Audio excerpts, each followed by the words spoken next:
to the Crispy Ear podcast. My name's Ellie Kerr of Merseyside Women of the Year, and we're here with the most gorgeous person, Claire Morgans of YKids. Hello, Hi Claire. there. Oh, thank you very much for joining us today. Really appreciate your time. That's great, thank you. I just wanted to speak to you about what are you up to, what are you doing, how's YKids going, how's Kingsley and Co. So can we start? Let's start with YKids. Let's start with winning the community leader this year. Well, this year. I keep saying this year, and it was last year, in 2024. Was it a shock? Yes, it was, absolutely. I'm not usually lost for words, but sort of, as well being the first award. And when I saw the sort of the runner that runs up was myself and Joe Henny from Nugent, and I just sat back and went, "Oh, that's Joe then, isn't it?" And then my name was called as the first person to get an award, and I was like, "What?" And then for Joe to get the award as well was just fantastic. So I was blown away by it, and I felt really honoured and humbled. Oh, thank you. It was lovely. Thank you. Well, we do try. Usually the Monday night is the teller for me when I see everybody come together. Yeah. And I know that group is a bit bonkers on WhatsApp, isn't it? Yes, but definitely. The companionship and the support and the just the love that's in that group is unbelievable, isn't it? Sometimes you have to mute it, I have to say, because it's a bit full on. Yeah, sometimes 95 messages. I know, what's but there's that encouragement, little bits of help when people ask, can anyone help me with this? It's been really good and encouraging, and really wonderful to see what other people are doing and how they're getting involved in all sorts of things to make a difference in this community. It's amazing.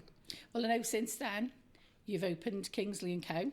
We You've had your human chain of books. Yes. So how did that go? So Kingsley & Co is our Victorian Explorer steampunk themed children's bookshop and literacy project. We opened in 2019, just a few months before lockdown. But the council gave us a free empty unit downstairs in the Strand Shopping Centre.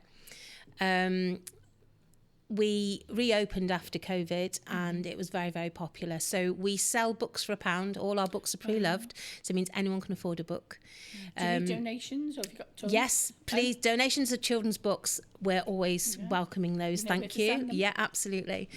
So we did all sorts of activities, free events for families, for children. We had schools in, we did workshops, we had a discovery room, a working time machine, magic doors, all sorts. Fortunately, the Strand got some money to begin some redevelopment, which it really needed. But that meant where we was going to have to get knocked down. So we were really blessed that the council then gave us a different unit.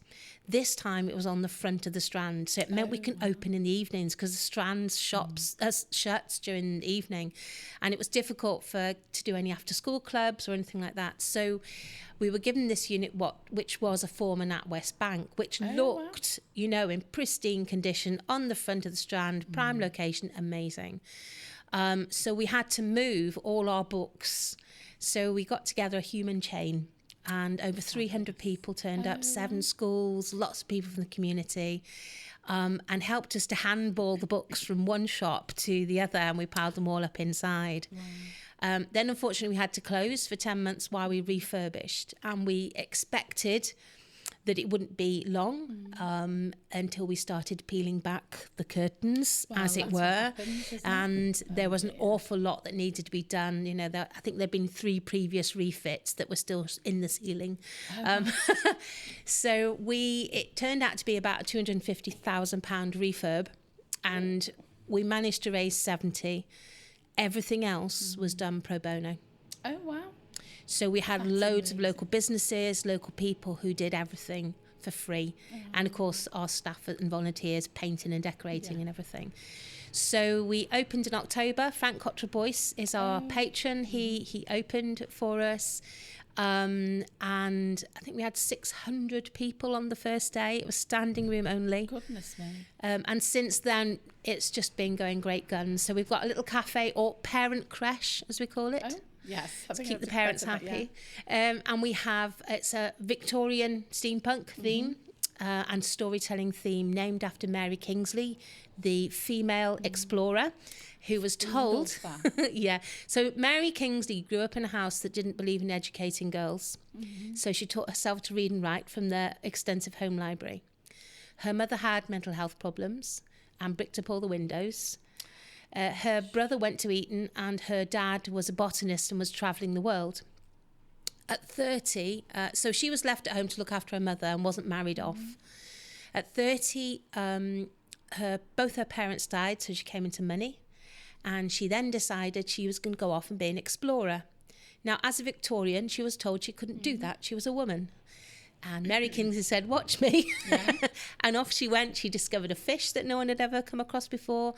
And I think one of the things that was quite exciting about... Sorry, I'm just not stopping talking, am I? Off you go. Off you go. I think, because probably not many people know about her. Yeah, exactly. And, you know, they'll know her famous cousin, Charles Kingsley, who wrote The Water Babies. Oh, but Mary Kingsley, she actually wrote books about her exploration of West Africa. One of the things about her, she obviously was a woman of her time, and the Victorians had some very funny ideas about Africans, and she was one of the people who said, no, we can't treat people like this. You know, we need to respect them and value them. And she gave a lot of money to the Liverpool School for Tropical Medicine.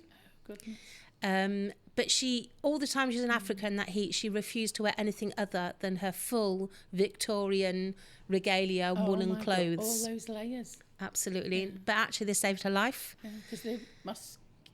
No, she fell into a tiger trap. Oh.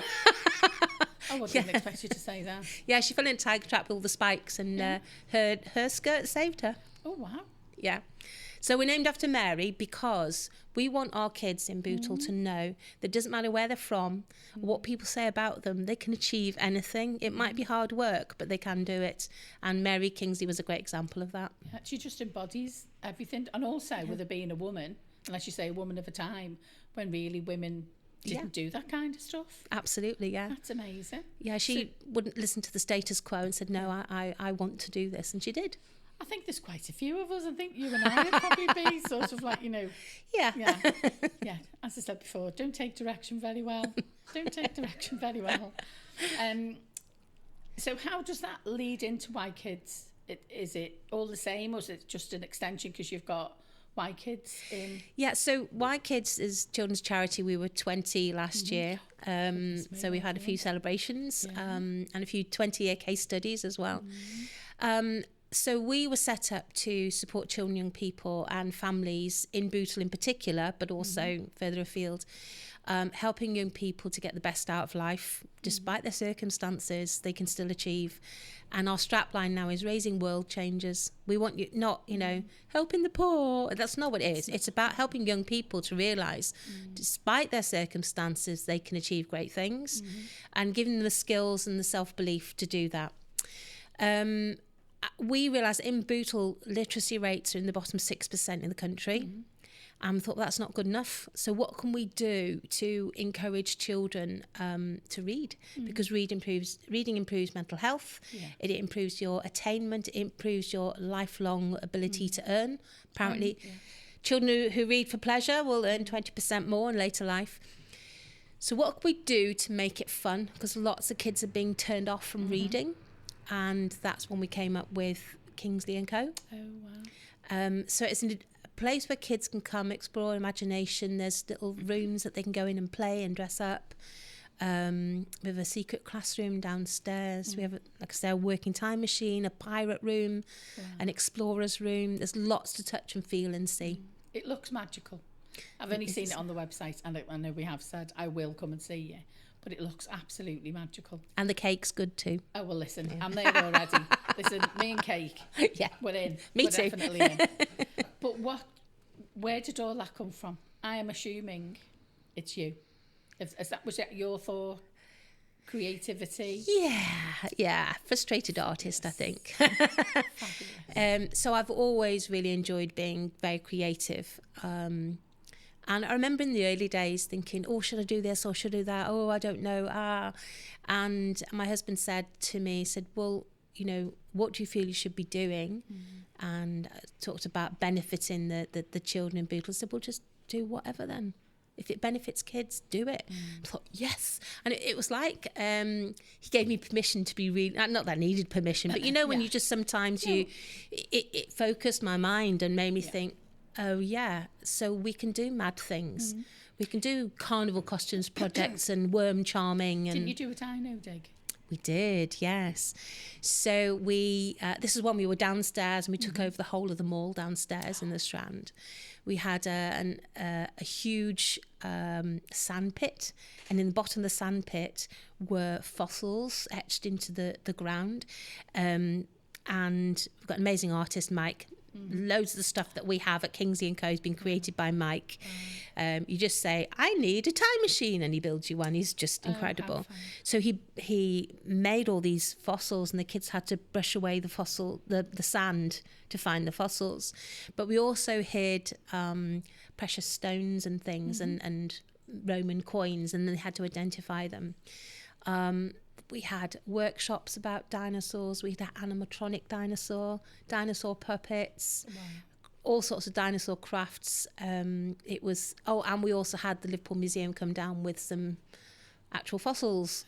So it was a great couple of weeks when we did that, yeah. So where do you get the money to make all that happen? That's sort of most of my job, trying to find the money to make things happen. It's tough, isn't it? It's very tough, and got a lot harder more recently. So we write to different funders, sort of trusts and foundations who have been very generous over the years. That's getting much harder as demand is going through the roof.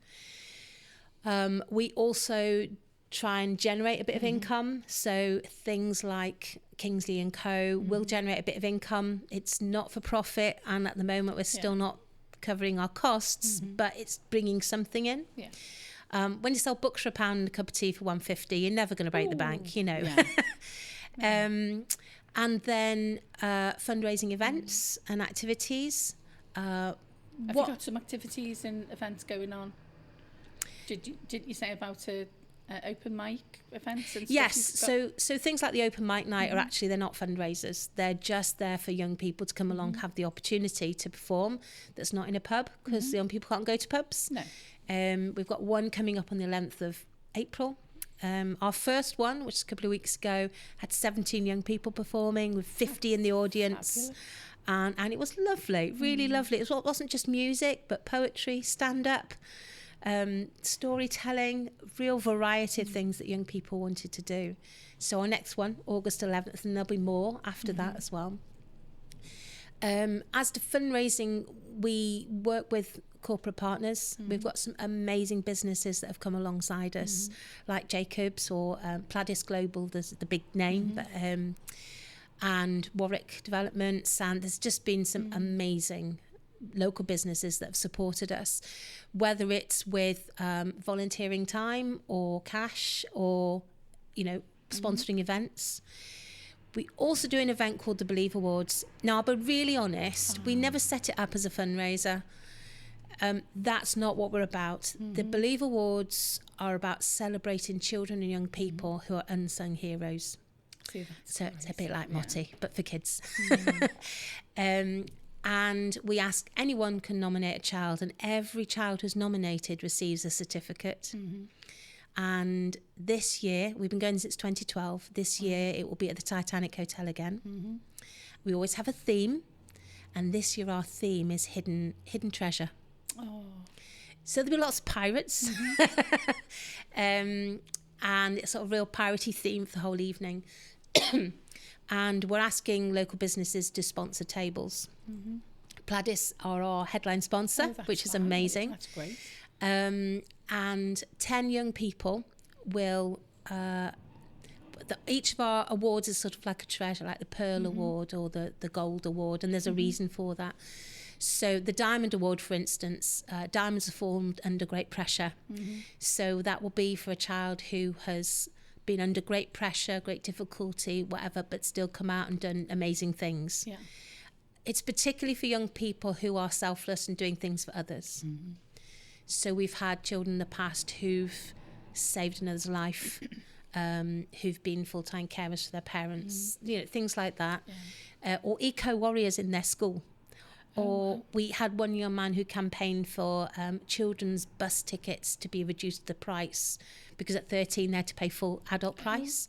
This was some years ago. But I'm not allowed to work, so why am I paying full adult price? I'm still at school. And he won. It was just great. Isn't that great. Fabulous? But that's about giving. The youth today do get sometimes a bit of a bad press. They do. And I think to have something like the Believe Awards, for them to be showcased and spotlighted, and the fact that, there are some absolutely amazing children out there, young people. Absolutely stunning. I think our youngest was 6 who won an award. Yeah, she'd been making fudge to sell for the Haiti earthquake appeal or something. I think that's what it was, but she was 6. I mean, just stunning. So the purpose of that really is to celebrate children and young people. But the more sponsors we get, the more money we can raise, and that goes straight back into our work with children and young people.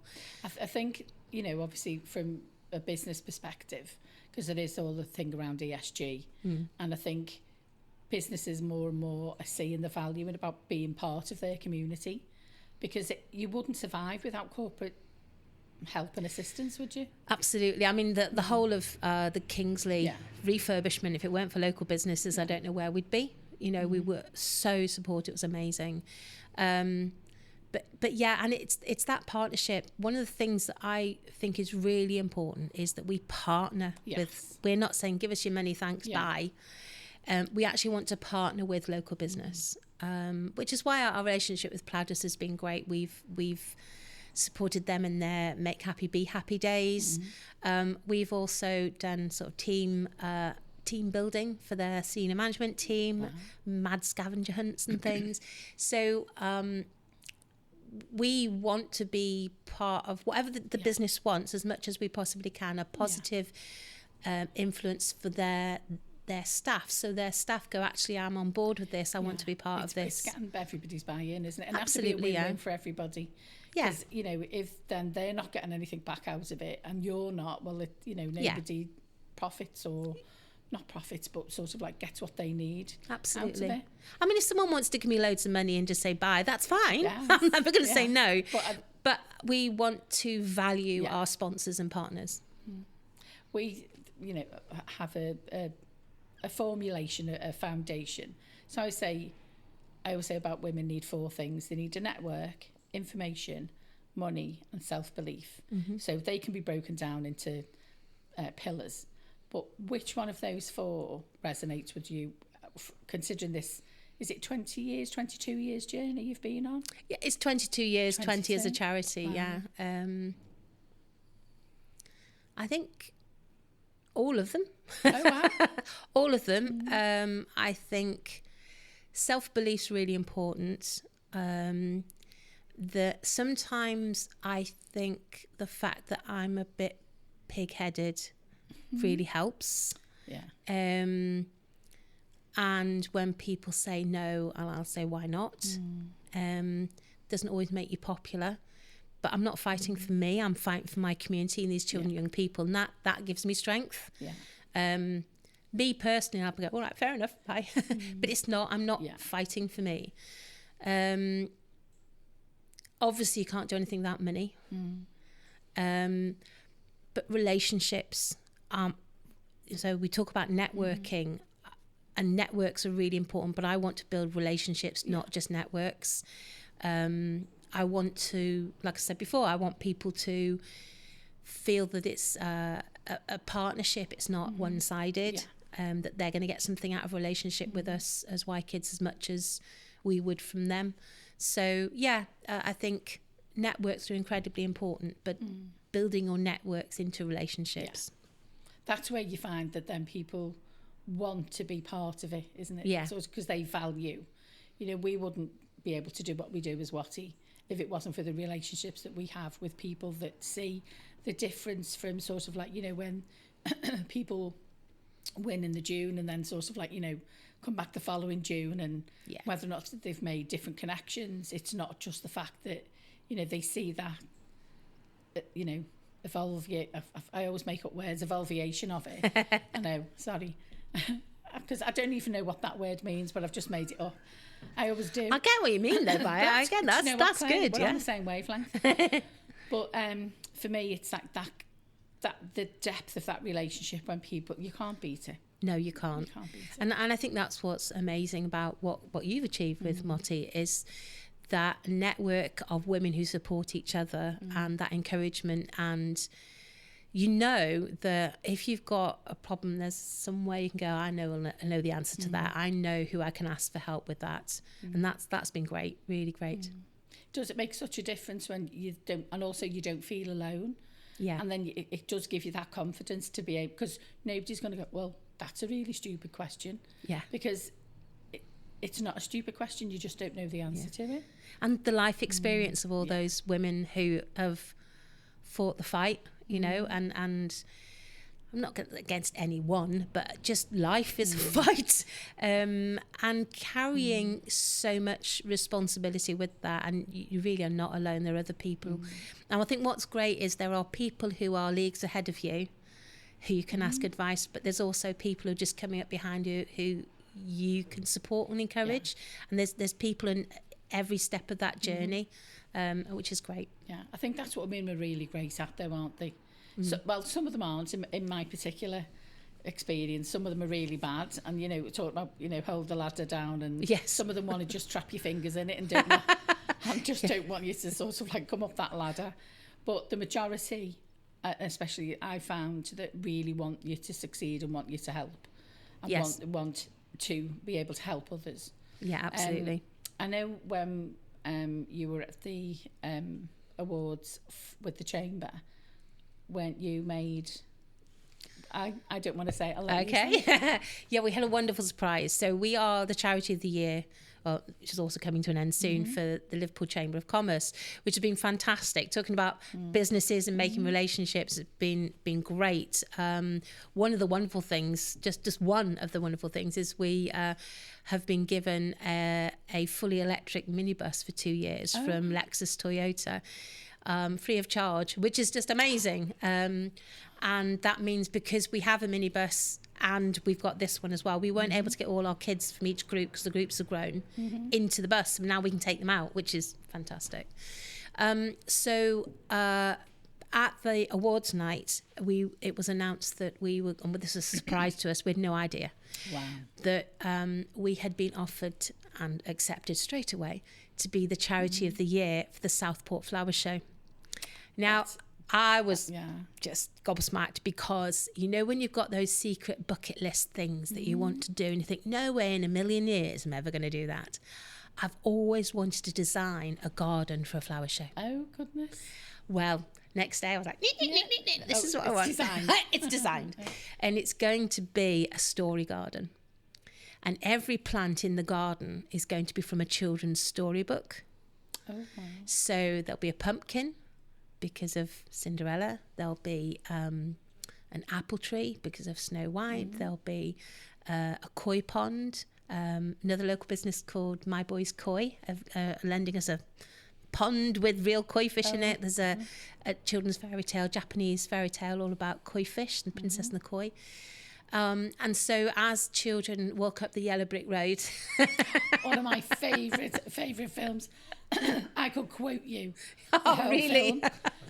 Whenever it's on, everything stops. My husband goes bananas.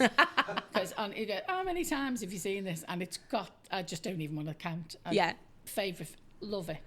Well, we're hoping that children will sort of, like, as they walk into the garden, it just looks like a lovely place to sit and read. There'll be a shed. Mr. Stink lived in a shed, but you can go in the shed and read, or sit outside in the garden and read. We're hoping that children, we'll give them like a little passport, and they're to try and identify all the storybooks that are represented by the plants in the garden. So that'll be a lot of fun. That's going to be absolutely brilliant, isn't it? And we're asking the children to, so we're also working with the L30 Centre, and we're asking children to come up with the ideas for the plants and things. So if it's a story garden, what would you put in it? So they've begun designing that we'll put all together and create the final design. But we don't have anywhere at YKids where we can actually put a garden. We don't have land. But we've been talking to our friends at the L30 Centre and Fun for Kids, and they do. So we're hoping to, once the flower show's over, to actually transplant the garden there, so that the children at the local school, the L30 Centre, the community, and from Fun for Kids can all use that facility to read books and go out and have quiet little spaces. That's a fantastic legacy for it there, isn't it? Yeah, absolutely. We're really excited. Oh, goodness me. Because I know on the day when I heard that, I think there is still some of my epiglottis in St George's Hall. Because I screamed the building down. Because obviously, you know, for me, it was such a proud moment. Yeah. Because, you know, I mean, I do feel like, I don't like to say like a proud mum, but when I see sort of like, you know, everything that you've achieved, and then for it to be recognised. It was amazing. Yeah. Absolutely. Because it is a really, really lovely... I went last year. It's an amazing day.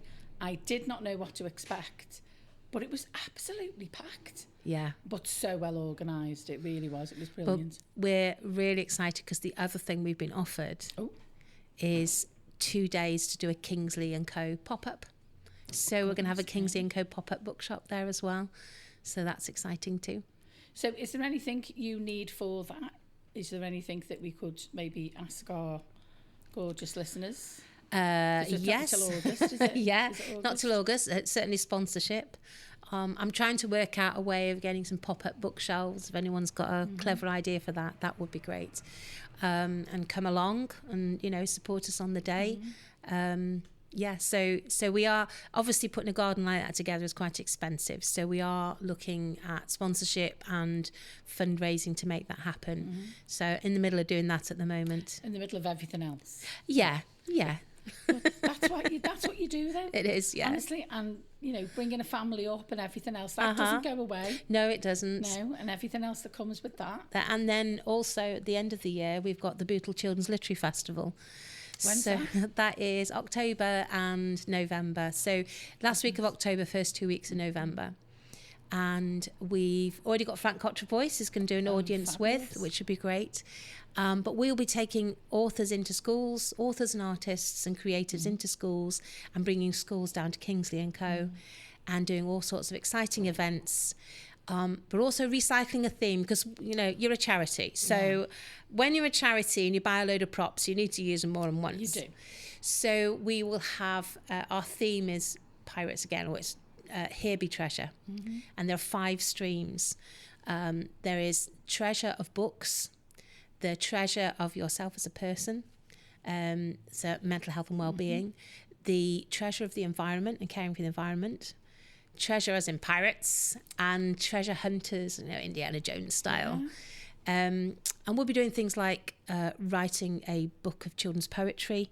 So there's a competition running now, just going out into all the schools for children to write short stories, and we'll publish the book. So short poems and on those themes, and then we'll publish the book that will launch at the event. That's going to be amazing. Yeah, it's going to be a lot of fun. Yeah. There'll be lots of swashbuckling and sea shanty singing and the passion that comes out of your face, you can absolutely tell. I'm a big kid. Listen, I'm with you. But it's the passion, Claire, because you would not be still at it if you weren't passionate about the people that you serve. True. Because you do, don't you? Love our community.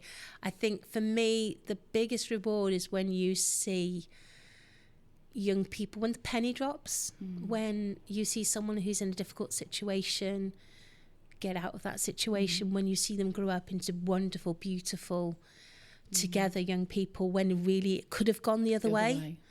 And the earlier you start to just gently push someone back on course, but you know, just gently pushing people back on course, can absolutely. So a colleague of mine used to say it's like moving an oil tanker. 1 degree of difference. If that 1 degree they start going off course when they're 5, then by the time they're 20, they're miles and miles and miles away. But if we as YKids can gently keep pushing young people back on course, then, you know, they're not so far away from where they need to be. And I think when you see those young people's lives change. Yeah, it is a life-changing intervention that you do. It's amazing. So if you had to go back to Claire and give yourself a crispy ear, because obviously that's what the crispy ear podcast is called. So it's about, what would you really say to yourself that you would give yourself a really crispy ear about, that would make you either be different, do something different, or stay the same, or whatever? What would you give yourself a crispy ear about? I don't think I'd have done very much differently. But I think I would give myself a bit of a talking to about the nights I sat up worrying about what someone thought of me. You know, you often do think, well, certainly most of my life it's like, oh, what did they think? What did they say? Oh no, they don't like me. And I've got to the age now when I'm sort of like, I don't think I really care anymore. Well, sadly, here's the thing. That's the only plus about getting old, isn't it? It is, yeah. See that? That is the last care I've just given it. And it's not, I don't care. It's just, I can't stop what other people think about me, stop me doing what I feel is the right thing to do. And I don't mean that in a horrible, aggressive way. It's just that I can't let other people destroy me. Because they don't agree with me, because they don't like the way I'm doing things. I'm not perfect. I know I'm not. I've made some whopping big mistakes, but I'm trying my best. And I should not be stopped by people who are not trying at all, who are criticising me.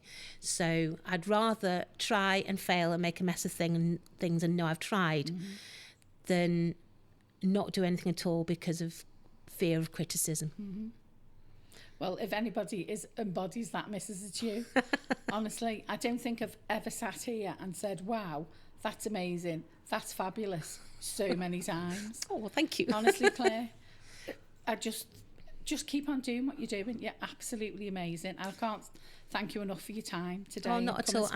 And thank you for what you're doing with MWOTY as well, because it is life-changing. It is giving women an opportunity to be recognised in a world where often they're not. And also for those women who don't put themselves forward because they're so busy looking after everybody else, they're not putting themselves forward, and MWOTY's recognising them as well, and that's brilliant. Yeah. Thank you. Well, sometimes we have to drag them kicking and screaming. Yeah. But we just do that anyway. But thank you so much, Claire, for your time. It's been an absolute pleasure to speak with you. It's fabulous. Thank you very much. Thank you. This is Ellie Kerr signing off. Thank you very much. Bye.